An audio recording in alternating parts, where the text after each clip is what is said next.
बहुत समय पहले की बात है। उड़ीसा के तटवर्ती नगर पुरी में एक महान और धर्मनिष्ठ राजा राज्य करता था। उसका नाम था राजा इंद्रद्युम्न। यह राजा भगवान विष्णु का परम भक्त था और वह चाहता था कि भगवान स्वयं उसके राज्य में प्रकट हों और एक भव्य मंदिर में वास करें। स्वप्न में भगवान का आदेश। एक रात राजा इंद्रद्युम्न को स्वप्न में भगवान विष्णु ने दर्शन दिए। उन्होंने कहा, हे राजन, समुद्र में एक विशेष नियम की लकड़ी बहकर आएगी। उसी लकड़ी से मेरे भाई बलभद्र और बहन सुभद्रा की मूर्तियां बनेंगी। फिर तुम एक भव्य मंदिर बनवाकर हमें वहां स्थापित करना। राजा ने सुबह होते ही पूरे नगर में संदेश भिजवाया और समुद्र तट की ओर निकल पड़ा। कुछ ही दिनों में वह चमत्कारी लकड़ी मिली, जिसके आगे हर औजार फेल हो रहा था।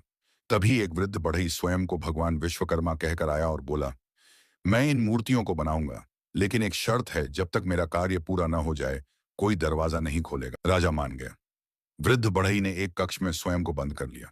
कई दिन बीत गए, कोई आवाज नहीं आई। रानी चिंतित हो उठी और दरवाजा खुलवा दिया।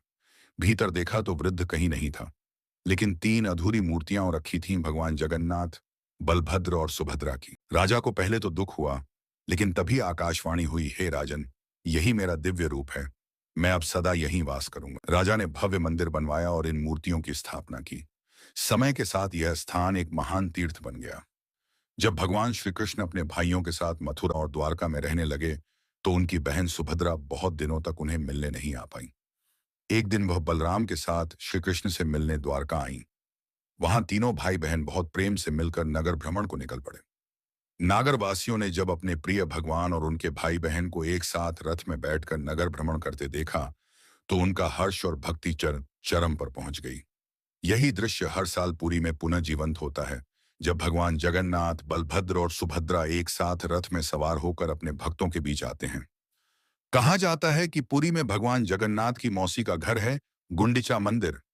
हर वर्ष आषाढ़ शुक्ल द्वितीया को भगवान अपनी मौसी के घर कुछ दिन के लिए जाते हैं, जो लगभग 3 किलोमीटर दूर। वहां वे कुछ दिन विश्राम करते हैं, भोग ग्रहण करते हैं और फिर बहुधा यात्रा के रूप में वापस अपने मंदिर लौटते हैं। एक और प्रसिद्ध कथा है कि जब रथ यात्रा की शुरुआत हुई, तब राजा ने स्वयं रथ खींचने की इच्छा प्रकट की।